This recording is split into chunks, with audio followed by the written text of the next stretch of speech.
በስመ አብ ወወልድ ወመንፈስ ቅዱስ አሐዱ አምላክ።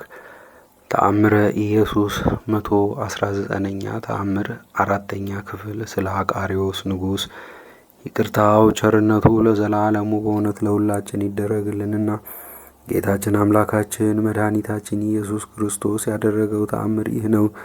የንጉሡ የአቃርዮስ መልእክተኞችም ይህን ትእዛዝ ከተቀበሉ በኋላ በነጩ ልብስ ላይ ያለ ቀለም በአምላካዊ ታምራት የተቀረጸውን ስዕል ይዘው ሀገራቸው ደረሱና ለንጉሥ አስረከቡት።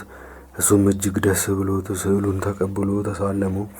ጌታ ኢየሱስ ክርስቶስም እንዳዘዛቸው በዚያን ጊዜ ስዕሉን ከእሳትና ከውሃ ጨመሩት። ዳሩ ግን አንዳችም ጥፋት አልደረሰበትም። እሱ አንድ ሲሆን በአምላካዊ ጥበቡ ያለ ቀለም ራሱን ወደ ሁለት አድርጎ ቀርጾ በግልጽ ያሳየ እሱ የእግዚአብሔር ልጅ እጅግ የተመሰገነ ነው። የሮሃ ሀገር ሰዎችም ሁሉ መለኮታዊ ስልጣኑ አመኑ። በቅዱስ ስሙም ስፍር ቁጥር የሌለው ተአምራት ተደረገ። ለዘላለሙ ክብር ጌትነት ለእሱ ይሁን በእውነት። የዚህ የቅዱስ አቃርዮስም እረፍቱ ወርሃ መድኃኒት በምትባል 29 ቀን ነው። እግዚአብሔር በዚህ በቅዱስ አቃርዮስ ጸሎት የብርሃን እናቱ የምትሆን በእመቤታችን አማላጅነት በ80,142 የአክሚም ሰማዕታት ጸሎት ለዘላለሙ በእውነት ይቅር ይበለን አሜን። የእነዚህም የአክሚም ሰማዕታት እረፍታቸው በዚያች ክርስቶስ በተወለደባት ዕለት በታኅሳስ 29 ቀን ነው። ጌታ ኢየሱስ ክርስቶስም በዚያች አገር ባለች ታላቅ ቤተ ክርስቲያን መላእክትን አስከትሎ ከሰማይ ወረደ።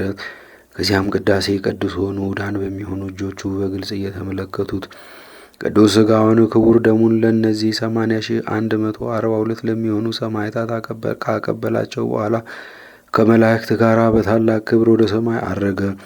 እነሱም ወደ የቤታቸው በሰላም ግቡ በሚሉበት ጊዜ ድንገት አንድ አላዊ መኮንን ከጭፍራው ጋር መጥቶ ለአማልክት ትሰዋላችሁ ወይስ አትሰውም አላቸው።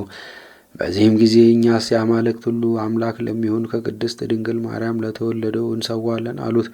በዚህም ጊዜ ያ መኮንን ተቆጣና ራሳቸውን ይቆርጧቸው ዘንድ አዘዛቸውና ጭፍሮቹን በሰይፍ አጭደው ፈጇቸው። ደማቸውም እንደ ወንዝ ውሃ ከጉልበት እስኪደርስ ድረስ ፈሰሰ። እነሱም የክብር አክሊል ተቀዳጁ። ይቅርታው ቸርነቱ ለዘላለሙ በእውነት ለሁላችን ይደረግልን አሜን።